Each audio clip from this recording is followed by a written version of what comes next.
Good morning, JBR listeners, and welcome to another episode of 30 Days of Spectre. This is podcast number 16, where we'll be looking at escaping Blofeld's lair. And with me on this very fine morning is Mr. Sears, Mr. Tom Sears. Say hello, Tom.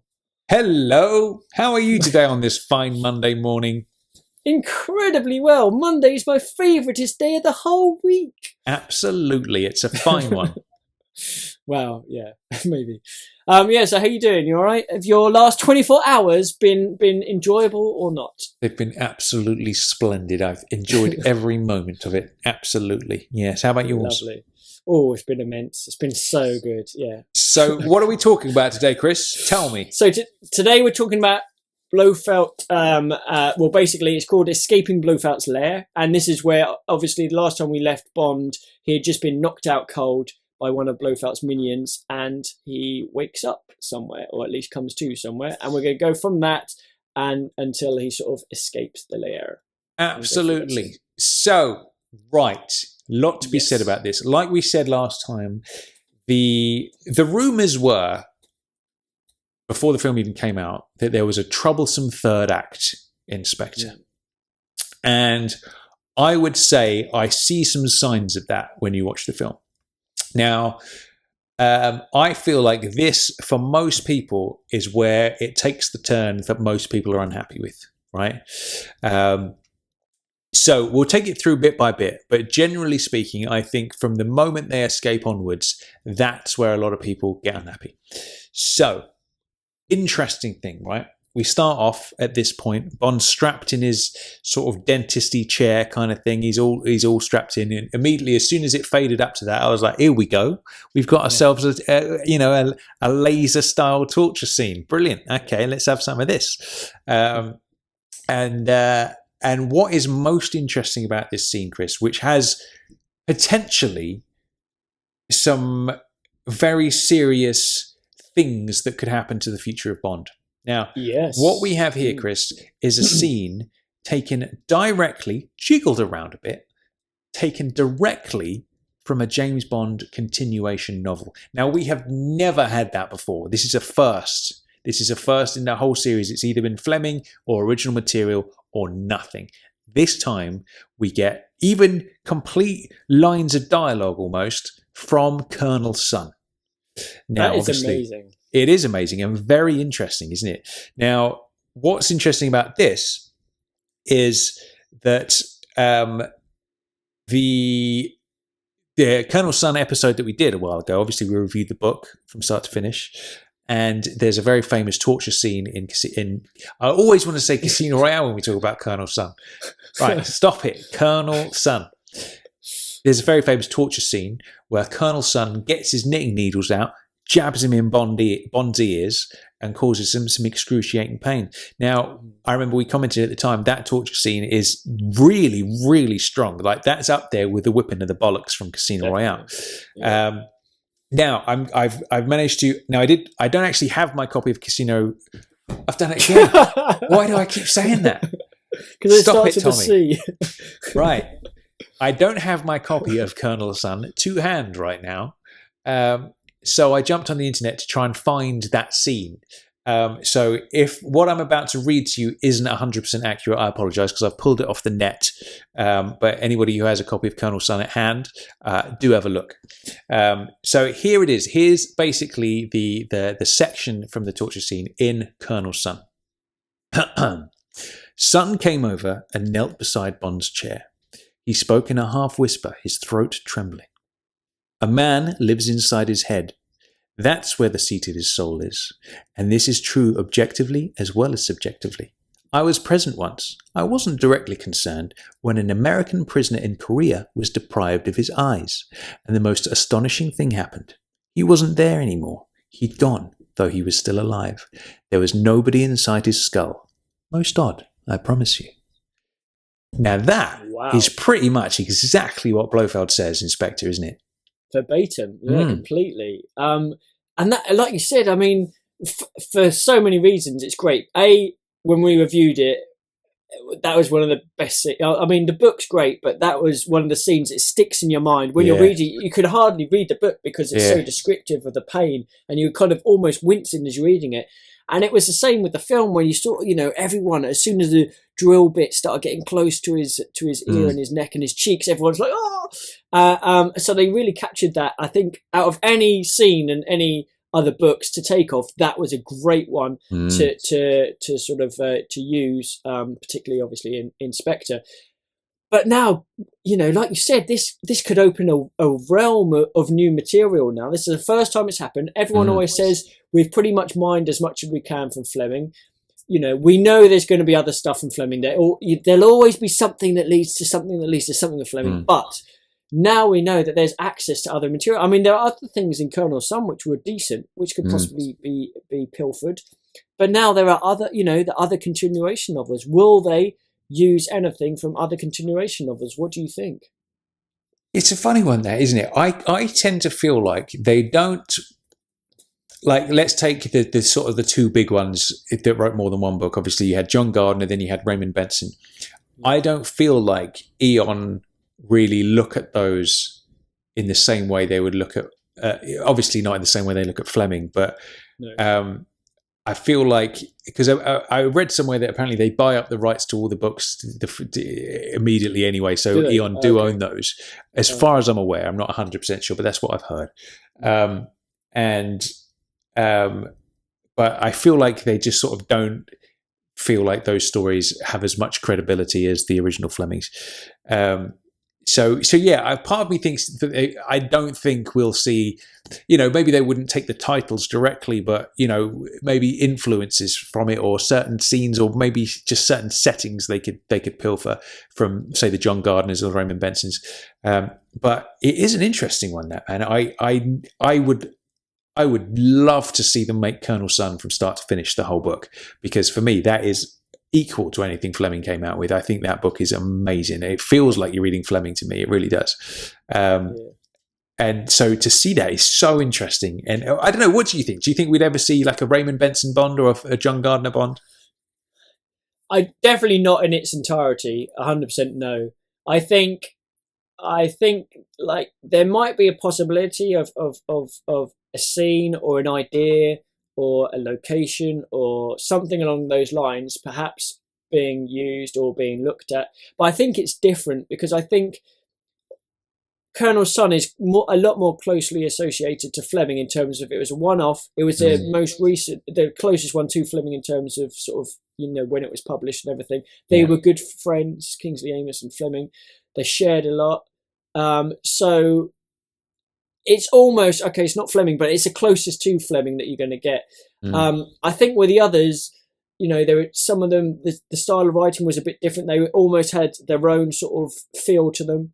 And I think, it's not being in any way disrespectful to either the other writers, but I think with age, there's a certain class that comes and a respect. And Flemings have obviously got that in abundance in terms of, it's so well respected, the Fleming material. And I think Colonel Sun overlapped into that area slightly, whereas I don't think any of the other novels have. Not that people haven't enjoyed them or thought they were brilliant, but with the Fleming side of things, it's just different. But then who knows in 20 years' time, if they have squeezed everything out. Obviously, the writers are going to obviously come up with their own ideas, but they might take little bits. I don't think we'll ever see a full-on translation of a continuation novel to a film. I don't think we will, but maybe you might get little snippets, but I don't think it's the same as, I think Colonel Sun is more Fleming. So it's a bit more allowable in a way. I see what you're saying. I think there's definitely potential for like the recent books as well, like a Solo or a Trigger Mortis even, to be the basis of something. I don't know. It'll be interesting to see how that plays out, man, because this is unprecedented. There's been two things about Spectre that's unprecedented. Danny Boy gets co-producer credit, which even Connery didn't get. And we've got content from a non-Fleming Bond story. So that's very, very interesting. And the fact those lines are just the same as well. It's yeah. it's almost like the writers had a day off. It's like put the feet up, cup of tea. Yeah. There you go. Let's just stick some Colonel Sun in there. Brilliant. Yeah. Exactly. But there we go. So we have Bond in his chair and Blofeld sort of doing his, master villain speech. And then we see the white pussycat, Chris. Yeah. And I remember, you know what? I remember during this moment, this is when you leaned over to me and you went, "They're doing it. They're doing it all," in my ear like that. I think I did. They're really doing it. They're doing it all in my ear. And it was like, yes, they are. Yes, they are. They are doing it all. And I love it. It was a beautiful moment. It was. We went through a roller coaster of emotions during that screening, man. And that was a very special moment. And something I missed during that sequence, because obviously we were right by the side, and obviously Albert Hall, the sound system is this huge thing. So some of the dialogue was easily missable, actually, wasn't it? Because I remember, for example, when he says "out of bullets" at the end, you thought he was talking about anabolic steroids. Anabolics? What's he talking about? Yeah, anabolics. No wonder he's in such good shape. But yeah, and I missed this part because obviously when the cat jumps up onto his lap, he looks down and says, "Hello, pussy," isn't he? Which is great. Yeah. Which is really nice. It's such a cool little, obviously the line's good. I love the fact as well, when we first see the cat, it's just like lying on its back, stretching, looking at the camera. And I think, in fact, one of the listeners was mentioned, is almost like the cat was saying, "Yeah, so what? I'm here. What the fuck? What are you looking at?" So, totally. And that is pretty much what the cat was like, which I think is a really cool way of doing it when you first see him. It's like, come on. But also, do you remember, just before we see the cat, we see a gecko climbing up the outside of the glass. Now, what do you think that's in reference to? Because it's got to mean something, otherwise they wouldn't have shown it. That's a good point, actually. I don't know. Nothing leaps to mind immediately. I don't know. Is it their homage to Mission Impossible, climbing up the outside of the glass? Maybe. No. I'm only joking. No, it's got to be meaning for something, and I'm sure, obviously, JBR will nail it. It's one of those things where you see it, and I just haven't quite twigged it yet. Gecko. What is it? But it's got to mean something, hasn't it? Because it's on it for a few seconds as it's climbing up the wall. Yeah, I suppose that otherwise you would just focus in on the empty room or something. But yeah, I don't know. Interesting on that. Yeah. But yeah. So obviously we got the pussycat back, and I think it's very interesting. And Mendes says this in the Empire magazine podcast about basically this kind of whole segment, and it feels like they've given it a lot of thought about different ways they could play it. And then obviously we had the moment when we joined hands in the cinema was obviously the exchange when Bond calls him Franz, and he says Franz Oberhauser died on that mountain years ago or whatever it was with his father. And then he comes over and says, "The man before you is Ernst Stavro Blofeld." And then we held hands and were like, "Yes, there it is." Now, in the Empire interview, they were saying how that's almost a throwaway line. Like it's you could have had this big dramatic moment where he'd be like, "My name is Ernst Stavro Blofeld." You know what I mean? And made this huge thing about it, but they didn't. And Mendes said something really interesting. He said that basically in theatre, a lot of times when you're doing a famous story that has a particularly famous line that everybody's waiting for, a way to kind of like deal with that is just deliver it completely throwaway and don't make it this huge moment. So I thought it was interesting that he was thinking in that perspective, because I remember thinking, I was like, oh fuck, I was expecting like that huge moment where he would say it, but it didn't really happen. And in the same way that the pussycat is just lying there as pussycats do, just not giving a shit, it's the same sort of thing. What do you think? Do you think it would have been better served to have the big moment or not? Well, initially when I heard it, I was a little bit not shocked, but I was expecting a bit more. But I definitely think they did the right way, because also you got to take into account the casual viewer. If he goes, "I'm Ernst Stavro Blofeld," they'll be like, "So what?" sort of thing. What does that mean? So I think by downplaying it a bit, that helped that side of things as well. And that's generally Blofeld's character, I think. One of the things as well he said is at the end of the day, that name doesn't mean anything to Bond at this point. So it shouldn't mean anything to the audience. Exactly. So I think that's an interesting way of looking at it, in the sense that there is all of us going, Blofeld, 50 years Blofeld, he's back. Whereas in the world of the story, that is essentially meaningless to anybody at this point. Yeah. So that is quite a good way of approaching that, I guess. Yeah, that's the perfect point. That just shows if they did it any other way, it would have been wrong, because that is exactly the reason. Bond hasn't heard that name before. Why should it be this big reveal sort of thing? So no, 100% they did it the right way, for sure.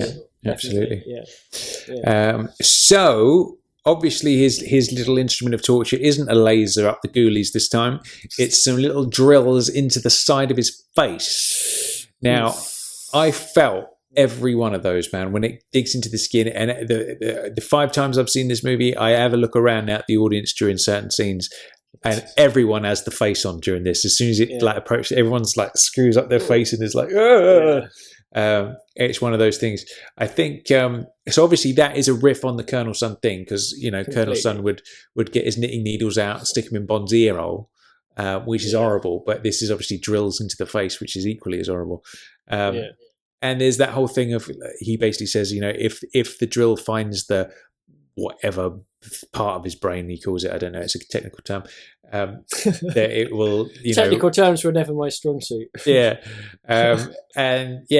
basically, if it finds that right point, then Bond's going to basically not recognise Madeleine's face and all that kind of stuff, and which I thought was which was a kind of a cool thing. Obviously, the drill doesn't find that part because otherwise that would be silly.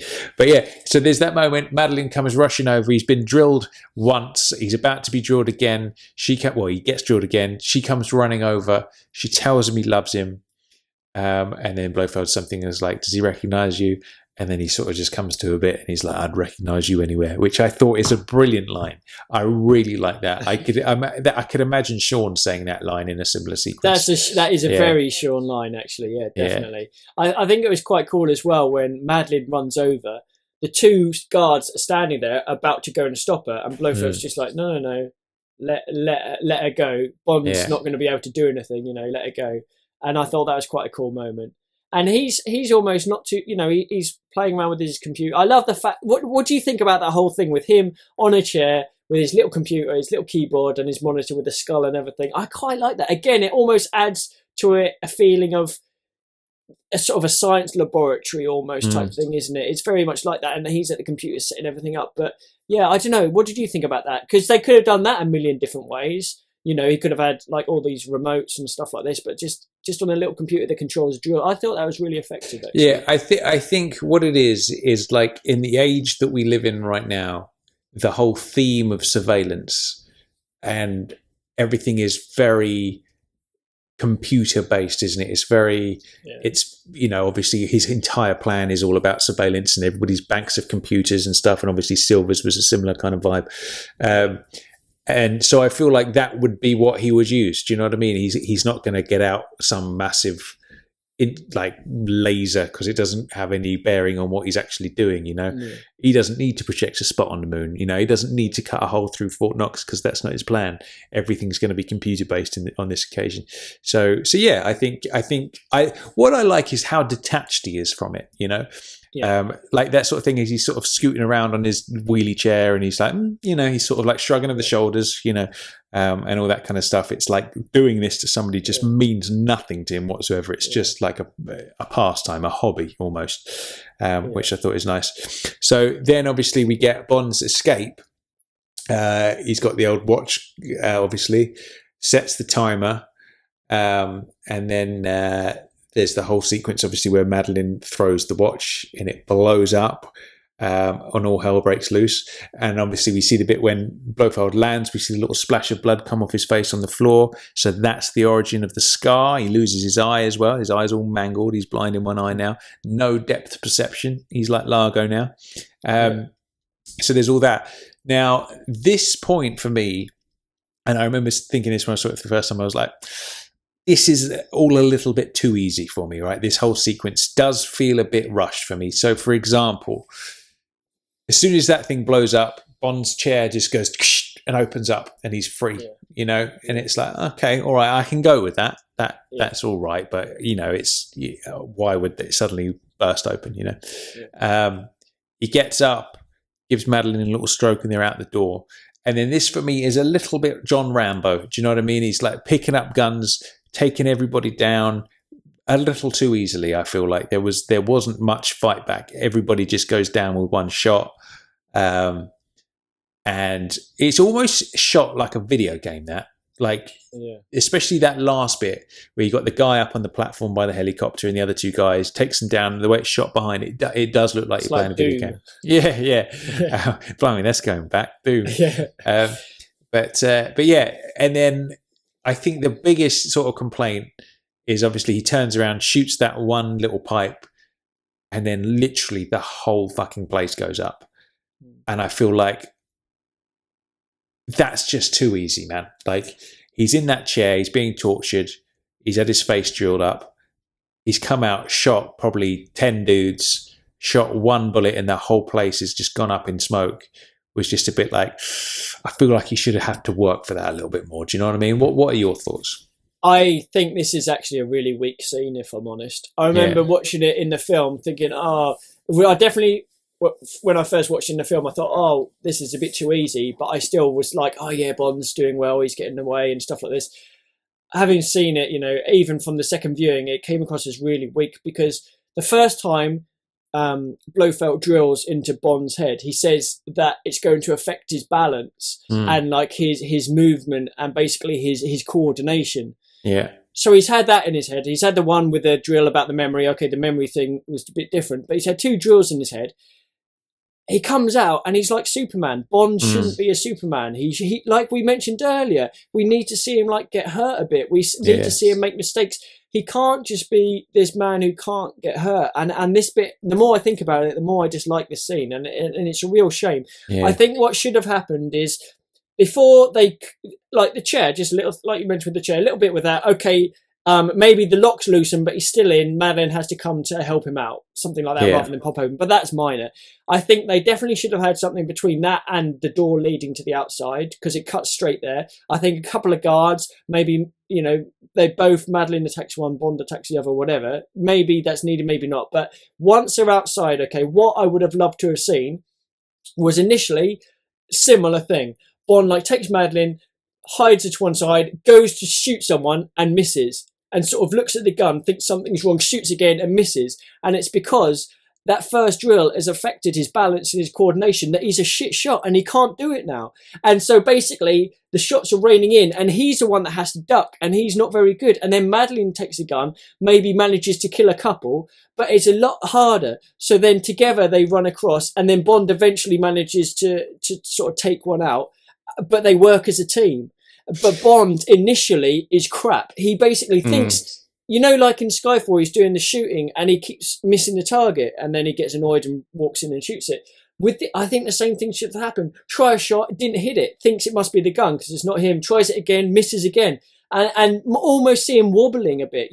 He's just been tortured to fuck. Yeah, do you know what? I think that is a tricky one because I feel like based on how rapidly the events unfold at the end of the film, you have to have Bond being sort of on top of his game and cool by the end of the film. Do you know what I mean? And I feel like maybe they should have just dropped that idea of what the chair would do to him, because I feel like if that was the case, we do need him to be on the back foot a bit and a bit fucked up before, and not just Superman Rambo style. But I feel like if that had happened where he can't shoot, then that would logically affect him until the end of the film. He can't pilot a helicopter back, and then because within that same scene, it could have altered. Maybe it was just initially like the balance and the thing. He was wobbling and the sight's not right, and he doesn't shoot. And then it takes him a couple of goes, and then Madeline's the one that has to help him cover him to get to a certain point. She's the one that takes out a couple, and it just takes him a minute or two or a few seconds just to get himself back together. And then basically, then he's okay. Maybe Madeline got hit then in her arm and he then has to take over. And then he manages to shoot the guy who shot Madeline. And then, he's got his sight back. He's got his senses back.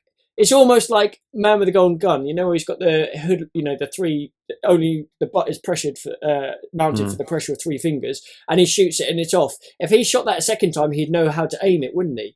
And it'd be like that here. So Bond sort of misses a couple of times because his balance and coordination isn't right. Madeline is the one that takes them out initially to get them to a safe hiding spot, and then when she gets shot, he takes over the gun and from his muscle memory knows how to then get over that coordination, takes out a couple, and then do it that way. I think that would have been so much better. There definitely needed to be something in that scene because it is too fucking easy. Well, look at Casino Royale. Sorry, but look in Casino Royale, ball whipped, tortured. We see him recuperating for ages, and I know they couldn't do that same thing. As you would be in that situation. Yeah. Good Lord, yeah. But similarly, if you've had 2 drills in your skull, you shouldn't just come out of it and shoot shit up. And then, for me, this is probably the weakest scene in the film. I think. Yeah. The more I think about it, I would agree with that. Absolutely, I think torture scene, loved it, but this bit afterwards. Yeah.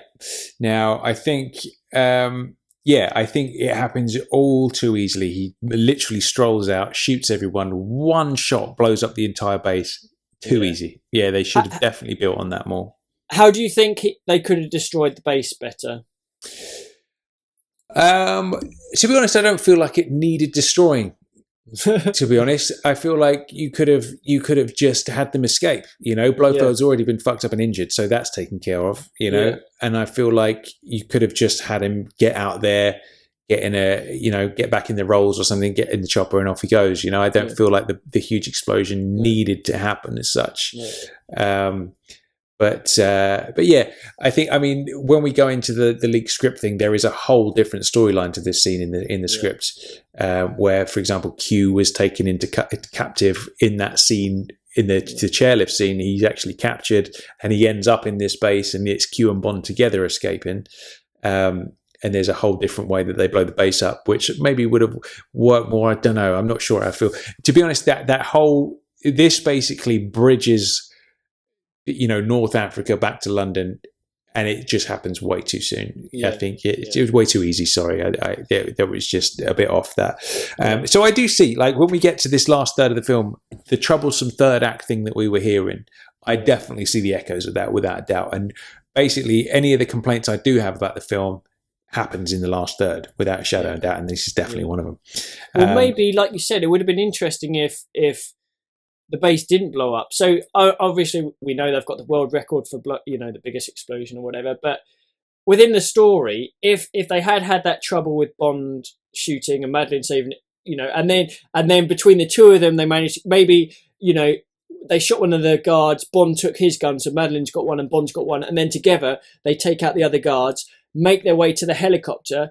But at that point, a shitload of other guards come out and are shooting them, but they get in and they manage to fly away. Maybe Bond's piloting and Madeline still shoots a couple or tries to and misses or whatever, but they get away in the helicopter and the base stays the same.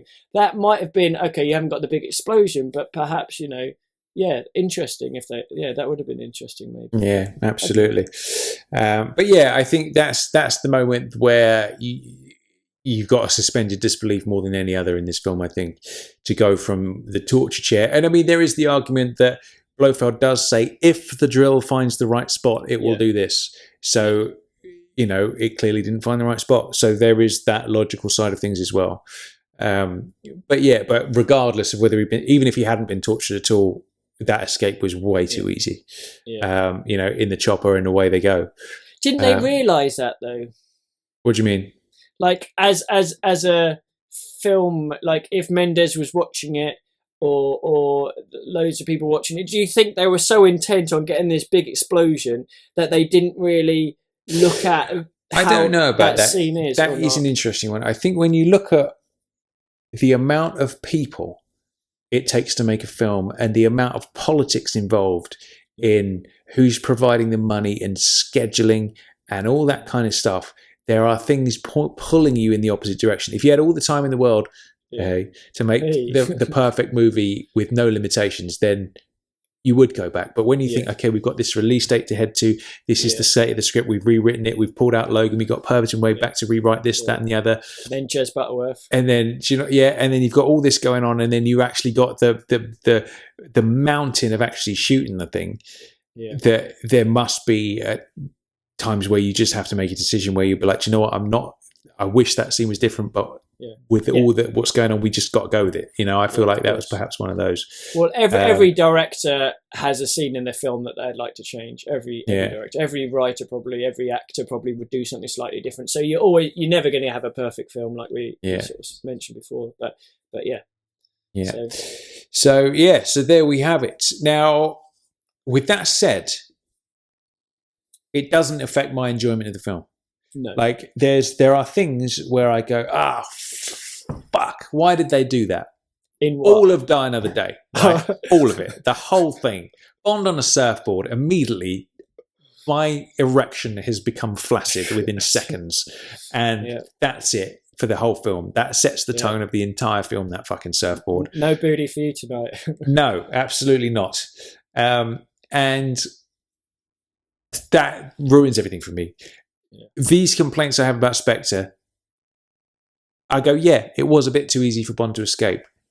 I would have preferred it if XYZ had happened. Does it affect my overall enjoyment of the film? No, it doesn't at all. Like we were saying as well about Blofeld being taken into custody, I'd have preferred it if he'd escaped. It doesn't really affect my enjoyment of the film. It's not like, the whole fucking thing's ruined. It's some, there are things that could have been done better, but I'm not bothered. I still adore this film. And I feel like, really, for me, from the beginning all the way up to the torture sequence is just bang, bang, bang quality. We've said those comments about the Rome car chase and the Austria plane sequence. There are some ideas that could have improved that. But I love the film. I think it's brilliant. All the way up to there, I've got no problems with it whatsoever. Yeah. And the last third of the bits where I'm like, well, you could, really it should have been drastically different, I think. Especially that scene. Yeah. But there we go. What do you think? How does it alter your perception of the whole film? Does it drastically change things for you or not really? No, not really. I've seen, every time I've seen it, it's just been a bit that I thought, that was a bit easy for Bond. But in terms of coming out, I don't think about that scene. The first thing I think about when I come out is, fuck me, that was an amazing film. I loved it. I think about the pre-titles. I think about the Hinks, a lot of that battle on the train.